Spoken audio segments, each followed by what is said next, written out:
By God's grace, I'm fine.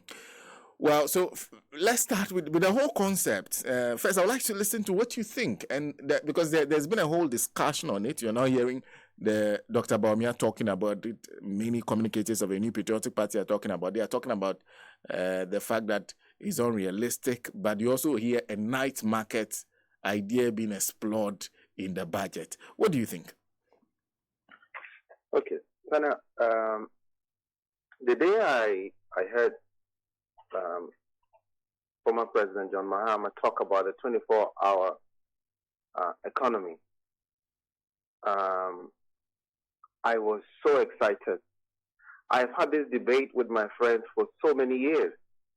Why we have, for example, in the public sector, we have, especially at the political level, we have a minister of state, and sometimes we have two deputy ministers. The laws that appoint the two deputy ministers are separate. So therefore, one cannot really perform the work of the other. So I always ask myself, why we will have a minister of state and a deputy minister of state, all of them go to work at 8 o'clock and close at 6. And yet, we have a very, very slow, you remember during Kufuor's time, the government charter, where they thought public services, if you wanted a passport, there would have been there was a charter that you must be able to obtain the passport within a particular number of a specified number of days or hours. Now, the reason why that policy failed was because the deputy minister, the minister, the public servants go to work at 6 and close at 4. That's it. So I have always said that I don't get the point that we will have all these public service, and we always said that even in the public service, it is bloated. Yet they all go to work at 6 in the morning and close at they'll go to work at 8 in the morning and close at 4 or 5 o'clock. Yet there are a lot of documents that they need to work on which have not been completed. That's one.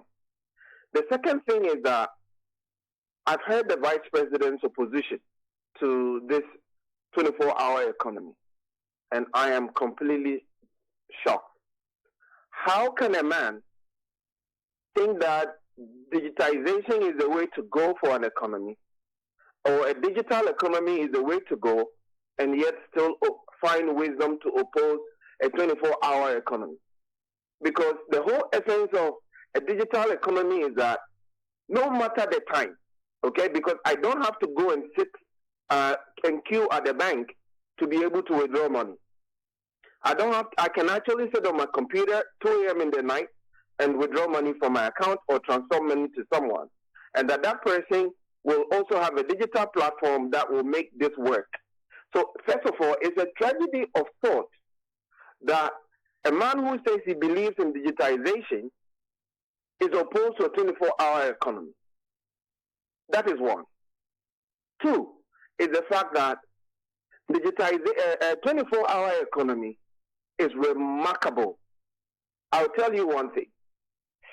When I went into printing, I went to India, and I saw the rate at which these Indians and the turnaround production. There was one factory that had, I think, 100 workers. Ghana's gold. And the amount of production and timelines they were giving, I was completely shocked. So I asked the manager, how are you able to turn around all this production within this short period of time? And the answer was that they run not 2 shifts, 3 shifts. So I asked him, how do you do that? Because the factory that I had was 3 times bigger than this company, yet they were turning out timelines that we could only dream of. So he explained to me that everybody works 6 hours. Okay? 6 hours. And what happens is that there's 24 hours in a day. So when they turn on the money, and he told me, look, these machines are manufactured not to work. In fact, when you work short hours and you don't run the machine for a long time, the machine doesn't last, is what he told me. So the 6-hour shift, someone will start in the morning, close late afternoon. Then someone will start in the afternoon, close early evening. Then someone will start early evening and close the next morning. And by the time they close, the next shift starts. And that is why they are able to turn around that level of production. 24 hours, they're working. If you go to, when we were working for Guinness, for example, there came a time when the orders and the volumes were high. So I contemplated running 2 shifts. And I remember this Irish guy who came to me and said, this size of factory, you don't need to set up another factory to be able to accommodate these orders. You can run 24 hours and you can run 3 shifts within these 24 hours. So I had begun the process, and you know what is interesting? The 3 shifts, every shift comes with employment of new workers. And cumulatively, the company earns more by working 24 hours. So when the president says that, I am not just going to encourage our citizens to work 24 hours, as is done in most of the developed countries. I am also going to incentivize the companies and the big companies to be able to produce. Because you see, Senna, when you send your product, when you send your work to China, they are not going 6 in the morning and close at 4. No. They are running 24 hours. There's a policy in place. In fact, I don't know of any advanced country in this world that runs the kind of system we are running. I will take you back to how Lee Kuan Yew transformed Singapore.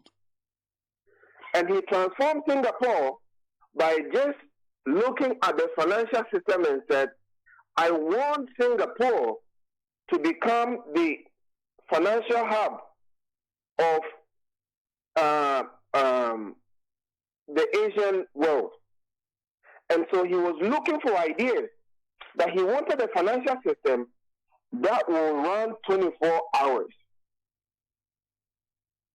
And let me quote you a passage, if you will allow me. Let me quote you a passage from his book of how Singapore became the world's biggest financial sector, running 24 hours. If I have your permission, I would like to quote that portion of the book. Go ahead. He says, look here, the financial world begins in Zurich.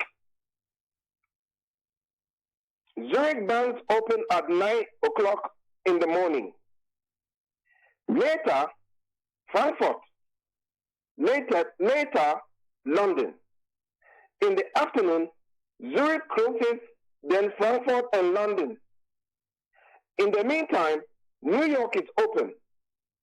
So London hands over financial money traffic to New York.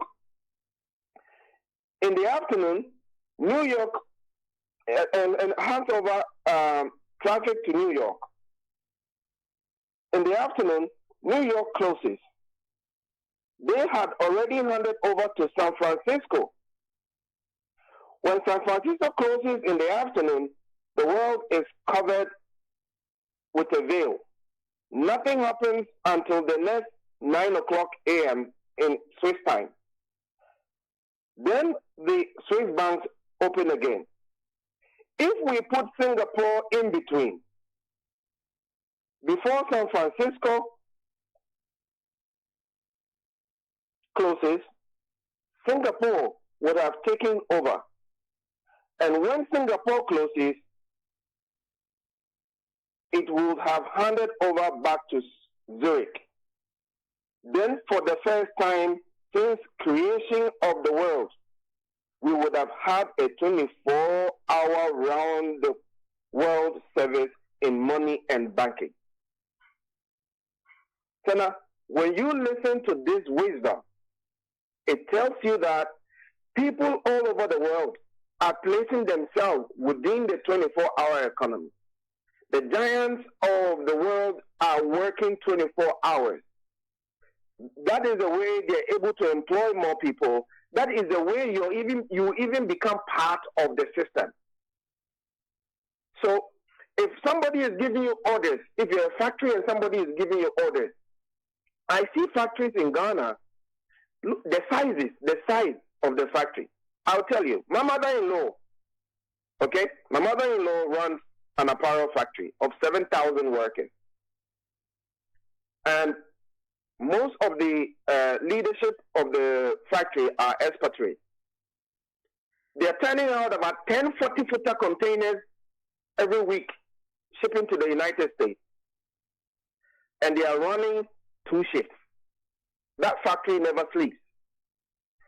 So the only way they are able to fulfill orders from their international buyers is just the fact that their turnaround time is great. If they were working only one shift, half a day production, they will have only 3,500 workers. The same factory is now having over 7,000 workers, and are turning around time so quick that a lot of the American factories are coming. And the factories that were taking their orders from Bangladesh now consider Ghana. 2 reasons. Ghana is politically stable. Ghana is working with under AGUA. And 3, the fact that the transportation from Ghana to the United States is faster than from Bangladesh to the United States. So when somebody talks about the fact that we need to consider a 24-hour economy, he's on to something very, very big. And I really want this discussion to continue, because it is, I realize that we talk about this, we talk about that as a people, and we leave it. I think finding a way, I've heard all typical of Ghanaians. We are looking at the negative. What will happen to power? The power system runs 24 hours anyway. Can you tell me, Senna, can you tell me why we cannot run an economy of 24 hours if we have power continuously for 24 hours? What are we talking about power? Electricity is around the country 24 hours. What actually happens is that when the factories close at 6 o'clock, they turn off the light. Then we talk about security. You see, the good thing about the transformative policy is the fact that it challenges you to do more. So let's even assume, I know that when you wake up at 1 a.m. and you go to a police station, there's a police officer there. What is the security? What security are we talking about? That an armed robber will wake up and go to a factory and loot the factory when there are about 500, 100 workers working in the factory? Security cannot be taken for granted. I get it. But security, the lack of security should not be an obstacle for a transformation of our society. And I find this really, really remarkable that an African leader, having studied how the world works, is attempting to plug into this 24-hour economy. Because you see, that is how the advanced countries run. Without that, you are out of the game. You can run all the policies that you want. If your production system is not compliant with the Western countries or with the advanced countries or with your clients who are working, you look at what Lee Kuan Yew did. He realized that what do you call it? The world was lacking something. In order for the world financial system to conclude, he needed to run 24 hours. He saw his timeline. Ghana and Singapore are 8 hours apart. Look, Ghana, let me tell you something about banking in Ghana. When you want to do international transfers, there's a cutoff time where you can probably get a transfer done, because the transaction is either in euros or in USD. Okay? So therefore, and most of the Ghanaian banks have US as their corresponding US banks as their corresponding banks because of the USD currency or European currency. So if you want to transfer money, there's a cutoff time for you. If you don't get it done within that period of time, you will not be able to even receive, effectively get your transfer done because you are out of time. We could be sitting here and running shit. Look, when Ghana is closing, okay, at 5 o'clock, when all our public servants are closing, I guess you will realize that Ghana is 5 hours ahead of the United States. Okay? So when Ghana is about to go and sleep, US is at 1 o'clock, 1 p.m. So if you have a client in the United States, you could wake up early, you could work, and your first shift is closing. That is the time America comes alive. And therefore, you will have a very good production line because then you are able to communicate with your clients all the way through. Ghana now has a positive balance of trade of, I think, $181 million with the United States because of AGWA, the Africa Growth and Opportunity Act. If we will take advantage of the 24-hour economy, we could triple that balance of trade and employ 3 times the workforce. Don't let us joke with this opportunity. Let us hold the former vice president to it, the former president to it. Let us encourage him to it. And in his case, it's even better because he's saying that if you participate in this, I'm going to give you tax relief because you're going to hire more people. And if we hire more people, maybe those people will pay taxes and will come back to the economy. That is a leader that thinks. We should not be allowing people who just go and be talking rubbish, excuse my language, and be giggling like they're teenagers. They talk about, they say you want to do 24-hour economy. What the hell is going on in our politics? Where sensible ideas don't make sense anymore.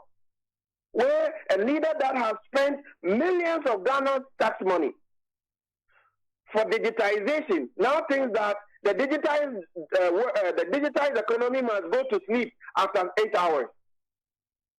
This same vice president, and I'm telling you, the man doesn't think properly.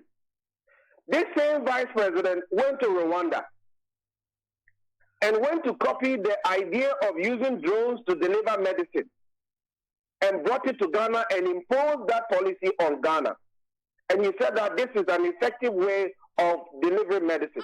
So now, it's one of the biggest tragedies of our time for the vice president because Rwanda has a different topography. Road networks are not as vibrant as we have here.